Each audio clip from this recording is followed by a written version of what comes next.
The sky above Velari Prime burned orange and red as another city fell to the invaders. Commander Lyris Vaughn stood on the bridge of her damaged warship and watched the destruction below.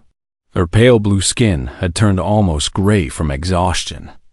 She had not slept in 3 days. "Commander, we have lost contact with the southern defense grid," her communications officer reported. His voice was tired and hollow. Lyris closed her 4 eyes and took a slow breath. The Kethrak Dominion had come to her world with a fleet of 500 warships. The Velari had only 80 ships to defend themselves. The math was simple and cruel. They were losing. "Pull back all remaining ground forces to the capital," she ordered. "We make our last stand there." Far across the battlefield, Admiral Zethkar watched the Velari retreat with satisfaction. He was a massive creature, covered in thick black scales, with 6 arms and teeth like broken glass. His species had conquered dozens of worlds, and Velari Prime would be just another trophy. "They run like frightened animals," Zethkar laughed, his voice like grinding stones. "By tomorrow, this world will belong to the Dominion." His officers cheered around him. Victory was certain. The Velari were weak, peaceful beings who had forgotten how to fight. They would make excellent slaves. On the surface of the planet, in a bunker beneath the capital city, an old Velari named Tarvan sat surrounded by ancient books and scrolls. While the world burned above him, he read the same passages he had studied for 60 years. His hand shook as he turned the fragile pages. "Elder Torvan," a young soldier said as she entered the bunker. "Commander Van has ordered evacuation of all non-essential personnel. You must leave." Torvan looked up at her with tired eyes. "And go where, child? There is nowhere left to run." The soldier had no answer. She was barely 20 years old, and she had already seen more death than anyone should see in a lifetime. "Come," Torvan said gently. "Sit with me. Let me tell you a story." "Elder, this is not the time for stories." "This is exactly the time for stories," he replied. "This may be the last time anyone tells this one." The soldier sat down across from him, her weapon still in her hands. Outside, explosions shook the ground. "Long ago," Torvan began, "before our people built cities, before we learned to travel between stars, there were others who walked the universe. They were called humans." "Humans are myths," the soldier said. "Children's tales. Perhaps," Torvan smiled sadly. "But the oldest records speak of them as real. They came from a small blue world in a distant part of the galaxy. A world so dangerous that it should have killed them, but it did not. It made them strong." He turned the pages of his book to show her ancient drawings.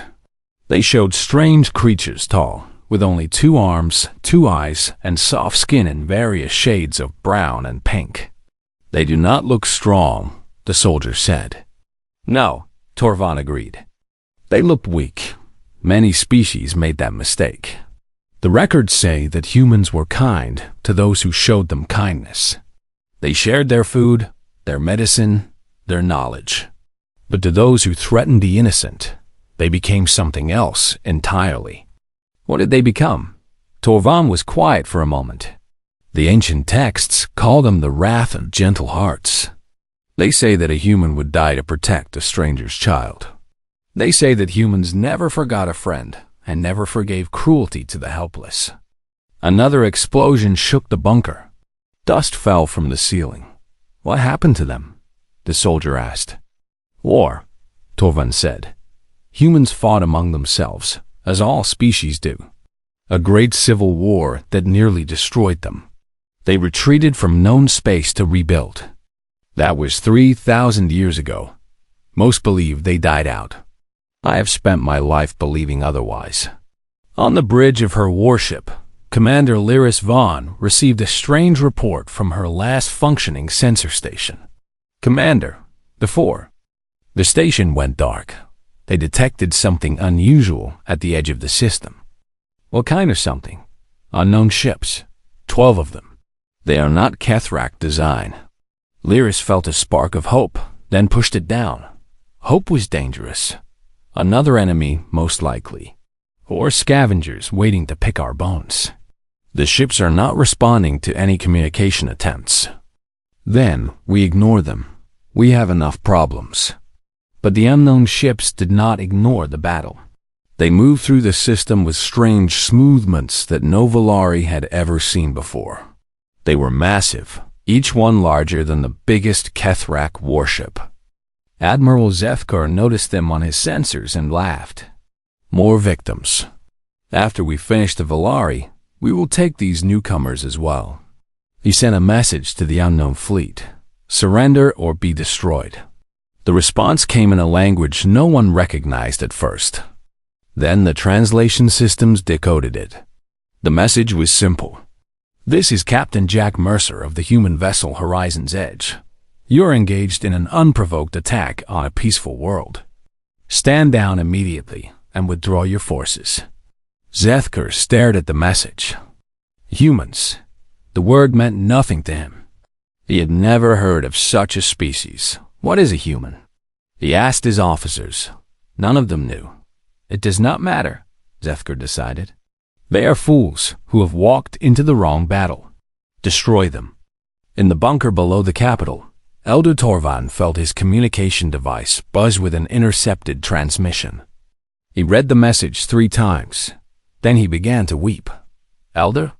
The young soldier asked. What is wrong? Torvan showed her the message. His hands were shaking, but this time not from age. They are real, he whispered. The humans are real. And they have come back. Above the burning world, the 12 human ships moved into formation between the Valari and their attackers. 4. The first time in 3,000 years, humanity had returned to known space. And they had arrived at the perfect moment. Commander, Lyris Vaughn watched the unknown ships position themselves as shields for her broken fleet. She did not understand what was happening. She did not know who these strangers were or why they would risk themselves for her people. But in that moment, looking at those 12 ships standing against 500, she felt something she had not felt in days. She felt hope. Captain Jack Mercer stood on the bridge of the Horizon's Edge and studied the battle before him. He was a tall man with gray hair at his temples and scars on his hands from decades of service. His brown eyes were calm, but behind them was a fire that had never gone out. Lieutenant Cole, give me a full scan of both fleets, he ordered. Amy Cole, his tactical officer, worked quickly at her station. She was young, barely 30, with short red hair and sharp green eyes that missed nothing. Captain, the attacking fleet consists of approximately 500 warships. The defenders have fewer than 40 ships remaining, most heavily damaged. I am also detecting massive civilian casualties on the planet's surface. Mercer's jaw tightened. And the attackers? What do we know about them? Kethrak Dominion, sir. Records show they have conquered over 60 worlds in this region. They take slaves and strip planets of resources. They do not accept surrender from military forces. They execute all prisoners. Charming. Dr. Ben Hartley entered the bridge, slightly out of breath. He was a civilian scientist with messy brown hair and glasses that he constantly pushed up his nose. But his mind held more knowledge about alien species than almost anyone alive. Captain, I came as soon as I heard. Is it true? Are those the Valari? You tell me, Doctor. You are the one who has been searching for them for 20 years. Ben moved to a display screen and examined the defending ships. His eyes went wide with wonder. Yes, it is them. The Valari. Captain, do you understand what this means? 3,000 years ago, before the Civil War, humanity and the Valari were allies. We shared knowledge, culture, even art. They were among the first species to welcome us into the galactic community. And now they are dying. Amy said quietly. Not if we have something to say about it, Mercer replied. The communication system crackled with an incoming message. Admiral Zethkar's scaled face appeared on the main screen. His black eyes showed only amusement. "Little ships," Zethkar said. "You position yourselves between my fleet and my prey. This is foolish. I do not know what species you are, but you are clearly too stupid to recognize when you are outmatched. Leave now, and I may let you live." Mercer stepped forward so the camera could see him clearly. "Admiral, I am Captain Jack Mercer of the Human Expeditionary Fleet. You are conducting an illegal invasion of a peaceful world. You have killed civilians. You have destroyed cities. I am giving you one chance to withdraw your forces and leave this system." Zethkar laughed. It was an ugly sound. "Human? I have never heard of humans. You must be some minor species from some forgotten corner of the galaxy. Your threats mean nothing. One have 500 ships. You have 12. Mathematics alone should tell you to run." "Mathematics has never been our strong point," Mercer replied. "We prefer stubbornness. Then you will die with the Valari." Zethkar ended the transmission. Mercer turned to his crew. "Battle stations. All hands prepare for combat." The alarm rang throughout the ship. Hundreds of crew members ran to their positions. In the fighter bays, pilots climbed into their ships. In the weapons rooms, gunners loaded missiles and charged energy weapons. Amy Cole looked at her captain. "Sir, he's right about the mathematics. 500 against 12. Even with our technological advantage, these are not good odds. Then we will have to be creative." On her damaged warship, Commander Lyris Vaughn watched the human fleet spread into a combat formation. She did not understand these strangers. They had appeared from nowhere, claimed to be creatures from ancient myths, and were now preparing to fight an enemy that outnumbered them 40-1. "They will be destroyed," her first officer said. "We should use this distraction to evacuate as many civilians as possible." "No," Lyris said. "Open a channel to their lead ship." Moments later, Captain Mercer's face appeared on her screen. Lyris studied him. He looked so strange, so alien, with his soft skin and only 2 eyes. Yet there was something in his expression that she recognized. Determination. Purpose. "Human captain," she said. "I am Commander Lyris Vaughn of the Valari Defense Force. Why are you doing this? You do not know us. You owe us nothing." Mercer smiled slightly. "Commander, 3,000 years ago, when humanity was young and foolish, your people welcomed us. You taught us about the galaxy. You shared your star charts and your medicine. When other species wanted to destroy us, the Valari spoke in our defense." Lyris blinked. "That was 3,000 years ago. No one alive remembers that." "We remember," Mercer said. "Humans have long memories, Commander. We remember our friends. And we remember our debts. You cannot win this battle. You will die. Maybe. But we will not stand by while innocents are slaughtered. That is not who we are. Now, with respect, Commander, please move your remaining ships behind our formation. Let us handle this." Lyris wanted to argue, but she saw something in the human's eyes that stopped her. He was not being reckless. He was not being foolish. He simply believed, with absolute certainty, that he was doing the right thing. "Very well," she said. "But I am not leaving. Whatever happens, we face it together. I would not expect anything else." The Kethrak fleet opened fire. Hundreds of energy beams and missiles flew toward the human ships.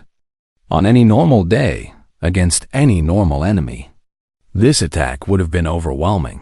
But the humans were not normal.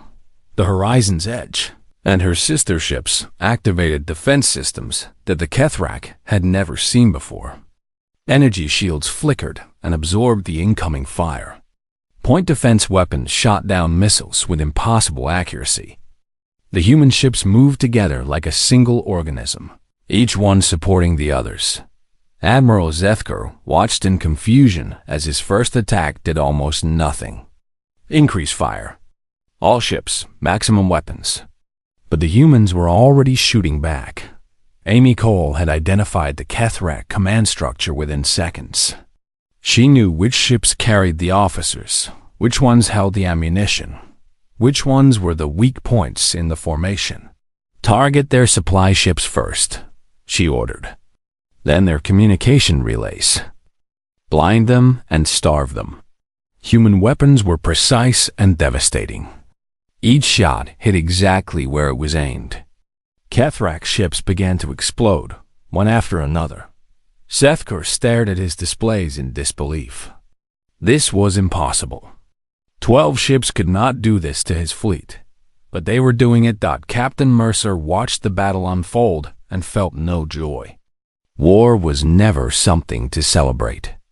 But he thought about the dead cities on the planet below, the murdered civilians, the children who would never grow up. "You were warned," he said quietly to no one in particular. "You were warned." The space above Velari Prime had become a graveyard of burning ships. Kethrak warships drifted without power, their hulls torn open by human weapons. Escape pods filled the void as survivors fled their dying vessels. Admiral Zethker could not believe what he was seeing. In less than 2 hours, his fleet of 500 ships had been reduced to 300. The 12 human vessels moved through his formation like predators through a herd, striking fast and vanishing before his ships could respond. How is this possible? He screamed at his officers. There are only 12 ships. No one had an answer. On the bridge of the horizon's edge, Captain Mercer received reports from across his fleet. They had taken damage, but no ships were lost. The Kethrak were learning to respect human technology, but the lesson was costing them dearly. "Captain, we are detecting Kethrak ground forces still active on the planet's surface," Amy Cole reported.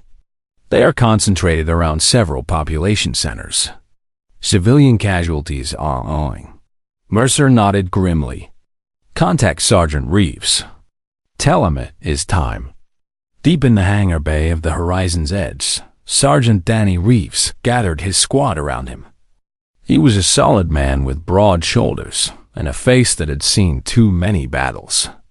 But his eyes were kind, and his soldiers trusted him with their lives. "Listen up," Danny said. "The fleet has the space battle under control, but there are Kethrak troops on the ground killing civilians. Our job is to go down there and stop them. We will be dropping into a destroyed city called Valath. Intelligence says there are survivors hiding in the underground shelters." Corporal Lisa Tran checked her medical kit one more time. She was the squad medic, a small woman with steady hands and a calm voice that could soothe even the most frightened patient. "What are we facing, Sergeant?" "Approximately 2,000 Kethrak soldiers. Heavy weapons. No regard for civilian life. And how many of us?" 40. The squad was quiet. 40 against 2,000. Danny smiled. "I know the odds look bad. But we are not here to fight a fair battle. We are here to save people. We hit fast, we hit hard, and we protect anyone who needs protection. That is what we do. That is who we are." The soldiers nodded. They had trained for this. They were ready. 20 minutes later, the human dropships screamed through the atmosphere of Velari Prime. Anti-aircraft fire tried to stop them, but the pilots were too skilled and too fast. The ships landed hard in the ruins of Valath, and the soldiers poured out with weapons ready. The city had been beautiful once. Danny could see the remains of elegant towers and graceful bridges. Now it was rubble and ash. Bodies lay in the streets. Some were soldiers. Most were not. "Move out," Danny ordered. "First squad, secure the eastern approach. Second squad with me. We are heading for the civilian shelters." They moved through the destroyed streets like ghosts. The Kethrak did not expect humans. They did not know what humans looked like. When Danny's squad encountered the first enemy patrol, the Kethrak hesitated for just a moment, confused by these strange two-armed creatures. That moment cost them everything. Human weapons fired with deadly accuracy. The patrol fell before they could even raise a warning. Danny and his soldiers stepped over the bodies and kept moving in the underground shelter beneath the city center. 300 Valari civilians huddled in darkness. They had been hiding for 2 days with little food and no hope. The sounds of battle above told them that the end was coming. A young Valari mother held her 2 children close. They had not spoken in hours. There was nothing left to say. Then they heard footsteps on the stairs leading down to the shelter. Heavy footsteps. The Valari pressed against the walls, trying to become invisible. The door opened. A figure stepped through, but it was not a Kethrak. It was something the Valari had never seen before. Tall, covered in strange armor, with only 2 arms and a soft face behind a clear helmet. Danny Reeves lowered his weapon and raised his empty hands. "It is okay," he said slowly, knowing they could not understand his words, but hoping they would understand his tone. "We are here to help. We are friends." The translation device on his belt worked quickly, converting his words into Valari language. The civilians stared at him in shock. "What are you?" the young mother asked. "We are human," Danny said, "and we are going to get you out of here." Lisa Tran pushed past him, already scanning for injuries. She found them everywhere. Burns, broken bones, wounds that had gone untreated for days. She went to work immediately, pulling supplies from her kit. A small Valari child watched her with wide eyes. Lisa smiled at him and spoke gently. "You are safe now. I promise." Above ground, the battle raged. Human soldiers fought through the city, clearing Kethrak positions one by one. They took losses. War always demanded a price. But for every human who fell, the Kethrak lost 20. Word spread quickly through the remaining Kethrak forces. These new creatures, these humans, fought like nothing they had ever seen. They did not retreat. They did not surrender. And they protected the Valari civilians with a fury that was terrifying. Commander Lyris Van led her own surviving troops into the city to join the humans. She found Danny Reeves directing the evacuation of civilians from the shelters. "You came," she said, still struggling to believe any of this was real. Danny looked at her with tired eyes. "Of course we came. That is what we do. But why? We are strangers to you."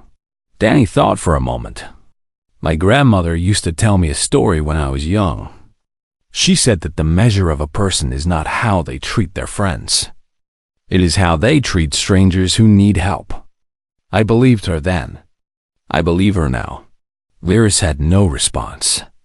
She simply stood there, watching this strange alien creature organize the rescue of her people, and wondered what kind of species would fly across the galaxy to save those they had never met.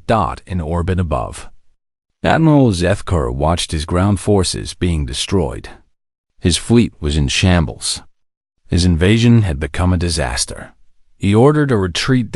As the remaining Kethrak ships began to flee, Zethkar stood alone on his bridge and stared at the image of the human fleet. He had never known fear before this day. He knew it now. "This is not over," he whispered. "I will return. And next time, I will bring enough ships to drown your worlds in fire." But for now, he ran. And on the surface of Valari Prime, the survivors looked up at the sky and wept with relief. The legends had returned, and they had saved them all. The days after the battle were filled with grief and gratitude. The Valari buried their dead and began the slow work of rebuilding their shattered world. But even in their sorrow, they could not stop looking at the human ships that remained in orbit above them. The legends were real, and they had stayed to help. In the ruins of the capital city, temporary shelters had been set up for the thousands of displaced civilians. Human soldiers worked alongside Valari volunteers, clearing rubble, distributing food, and treating the wounded. It was hard work, but no one complained. Elder Torvan walked through the shelter area, still carrying his ancient books. He had not slept properly in days, but his eyes were bright with wonder. For 60 years, he had studied the old texts. For 60 years, he had believed. And now, finally, he had been proven right. He found Dr. Ben Hartley sitting under a damaged tree, comparing notes from a small computer device. The human scientist looked up and smiled. "Elder Torvan, please sit. I have been hoping to speak with you." Torvan lowered himself onto a broken stone beside the human. "You know my name? Your Commander Van told me about you. She said you were the only one who believed we were real." "Not the only one," Torvan said, "but perhaps the loudest one." He looked at Ben with curious eyes. "Tell me, Dr. Hartley, in your histories, what do you remember of the Valari?" Ben's smile grew warmer. "We remember kindness. When humanity first left our home world, we were young and foolish. We made many mistakes. Many species wanted nothing to do with us. Some wanted to destroy us. But the Valari welcomed us. You taught us how to navigate the stars. You shared medical knowledge that saved millions of lives." Torvan nodded slowly. "Our records say the same.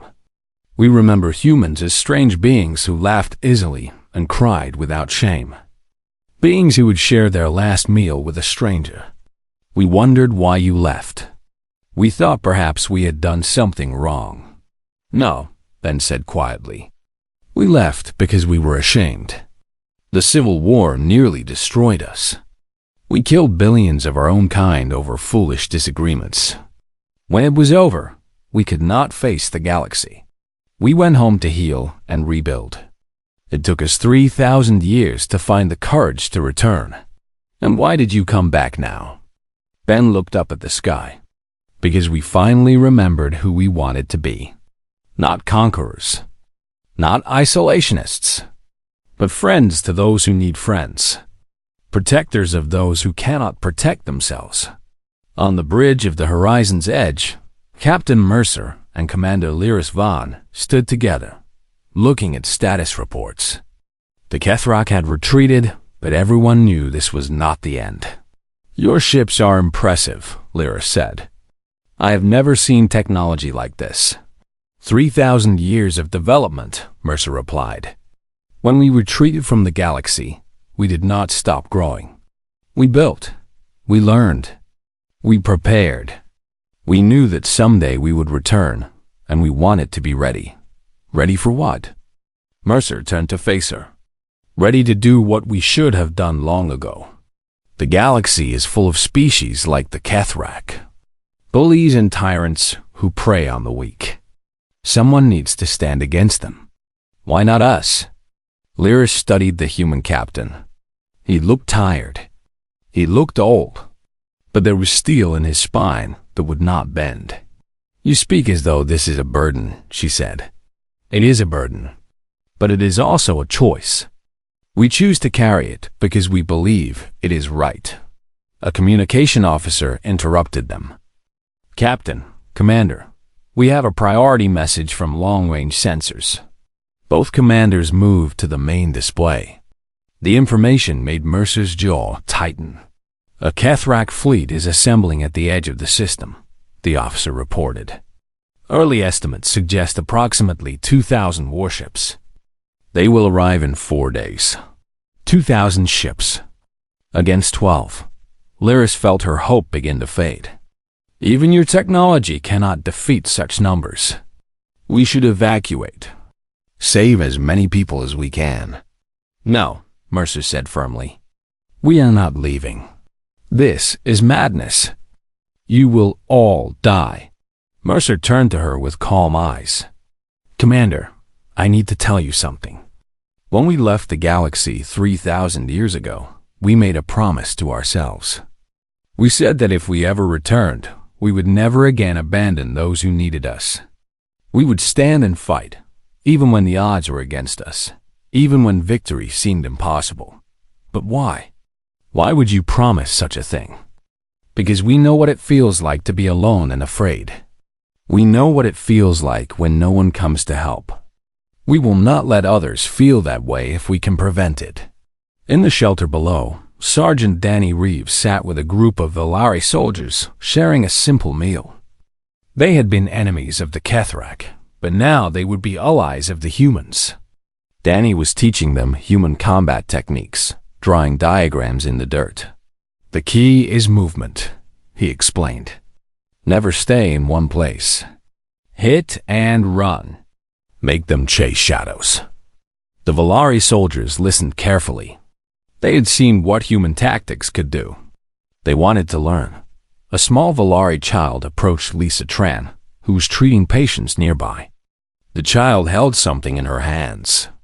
It was a small figure made of wire and cloth, shaped like a human. For you? The child said shyly. Thank you for helping us. Lisa's eyes filled with tears. She accepted the gift and held it gently. Thank you. I will keep this forever. The child smiled and ran back to her mother. Lisa watched her go, then looked at the tiny figure in her hands. This was why they fought. Not for glory, not for territory, but for moments like this. For children who could smile again, because someone cared enough to protect them. News of the coming battle spread quickly across the galaxy. Dozens of species watched and waited. Some believed the humans would flee. Others hoped they would stay. A few, inspired by what they had seen, began to gather their own ships. If the legends were going to make a stand, perhaps they would not have to stand alone. Captain Mercer stood at the window of his quarters that night, looking at the stars. His fleet was small. The enemy was vast. The odds were terrible. But he thought about the Valari child who had given Lisa that small gift. He thought about Elder Torvan and his ancient books. He thought about Commander Lyris Vaughn and her broken but undefeated spirit. Some things were worth fighting for, even if you might lose. 4 days, he said quietly to himself. 4 days to prepare for the impossible. He turned away from the window and began to plan. The 4th day arrived with cold silence. The Kethrak Armada emerged from hyperspace like a dark cloud spreading across the stars. 2,000 warships, each one hungry for revenge. Admiral Zethkor stood at the center of his new flagship, surrounded by his best officers. He had spent 4 days gathering every ship the Dominion could spare. This time, there would be no escape for the humans or their Valari friends. All ships, advance, he commanded. Destroy everything. Leave nothing alive. The Armada moved forward, a wall of metal and fire. On the bridge of the horizon's edge, Captain Mercer watched them come. His 12 ships were positioned in front of Valari Prime, shields raised, weapons charged.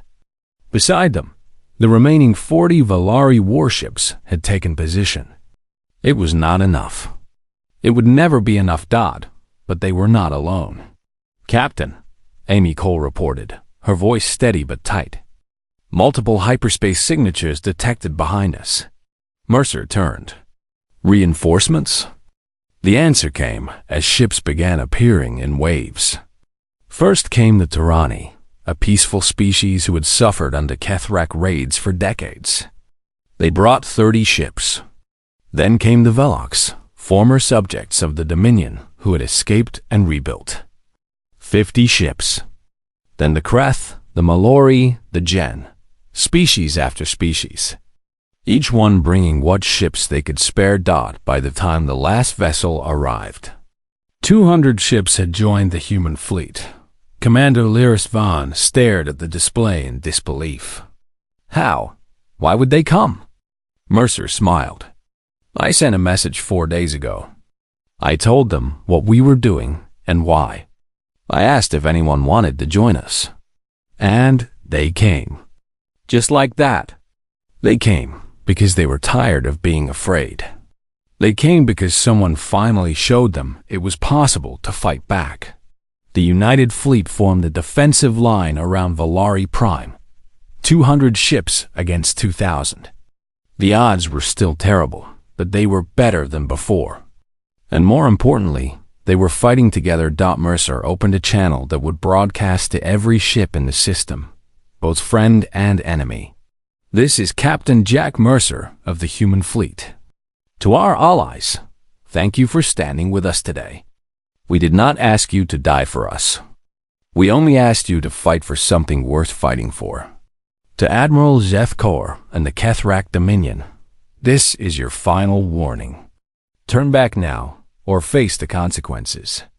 The age of tyranny ends today. Zethkor's response was a wave of weapons fire that lit up the void. The battle began. Human ships moved with their impossible speed, weaving through enemy formations and striking at weak points. Amy Cole coordinated attacks with cold precision, her tactical mind finding patterns in the chaos. Valari ships followed human leads, learning and adapting in real time. The Allied fleet fought as one, each species covering the others. But the Kethrak had numbers. For every ship destroyed, 2 more took its place. Slowly, the Allied line began to bend. On the surface of Valari Prime, Sergeant Danny Reeves and his squad defended a hospital filled with wounded civilians. Kethrak landing parties had broken through the orbital defenses, and ground combat had erupted across the planet. "Hold the line!" Danny shouted, firing his weapon at the advancing enemy. "Nothing gets past us." Lisa Tran worked inside the hospital, treating the wounded as explosions shook the building. A Valari nurse helped her, and together they moved from patient to patient, doing what they could. "We need more supplies," Lisa said. "There are no more supplies," the nurse replied. Lisa looked at the wounded around her. She thought about the small wire figure the child had given her, still tucked in her pocket. "Then we do our best with what we have. That is all anyone can do." In space, the battle reached its peak. Admiral Zethkar pushed his fleet forward, sensing victory. He could see the Allied line breaking. Just a little more pressure and they would collapse. But Commander Lyris Vaughn had other plans. "Captain Mercer," she said over the communication channel, "I am taking my remaining ships and attacking their flagship directly. If we can kill their admiral, the fleet may scatter." "That is a suicide mission," Mercer replied. "Perhaps. But you taught me that some things are worth dying for. Cover us as long as you can." Before Mercer could respond, Lyris and her 20 surviving ships broke formation and charged directly toward the Kethrak. Command Vessel.Z, ETH single quotes, KO, I saw them coming and laughed. Fools. They rushed to their deaths. But the Valari were not fools. They were warriors who had learned from the best. Lyris used every human tactic she had observed, every trick, every strategy. Her ships danced through enemy fire, closing the distance with impossible determination. Zethkor stopped laughing when the first Valari missiles hit his flagship. The explosion ripped through the command deck. Zethkor was thrown against a wall, his armor cracked, his body bleeding from a dozen wounds. Around him, his officers lay dead or dying. "Impossible," he gasped. "This is impossible." Lyris Vaughn's voice came through the communication system, cold and clear. "You came to our world to kill our people. You thought we were weak because we were peaceful. You were wrong. We learned from the humans. We learned that true strength is not just power. It is the will to use that power to protect others." The second volley of missiles finished what the first had started. The Kethrak flagship exploded in a ball of fire. Admiral Zethkor died without ever understanding how he had lost. Without their leader, the Kethrak fleet fell into chaos. Ships began to retreat, then to flee, then to scatter in all directions. The Allied fleet pursued, driving them out of the system entirely. By sunset on Valari Prime, it was over. The sky was clear for the first time in weeks. The invaders were gone. Captain Mercer stood on the surface of the planet, surrounded by cheering crowds of Valari and allied soldiers. Commander Lyris Vaughn stood beside him, battered but alive. Her ship had been destroyed in the final attack, but rescue pods had saved her crew. "We did it," she said, still unable to believe it. "We did it together," Mercer corrected. That was the point. Elder Torvan pushed through the crowd, tears streaming down his ancient face. He carried his books as always, but now they meant something more than history. They were proof of a promise kept. "You came back," he said to Mercer. "After 3,000 years, you came back."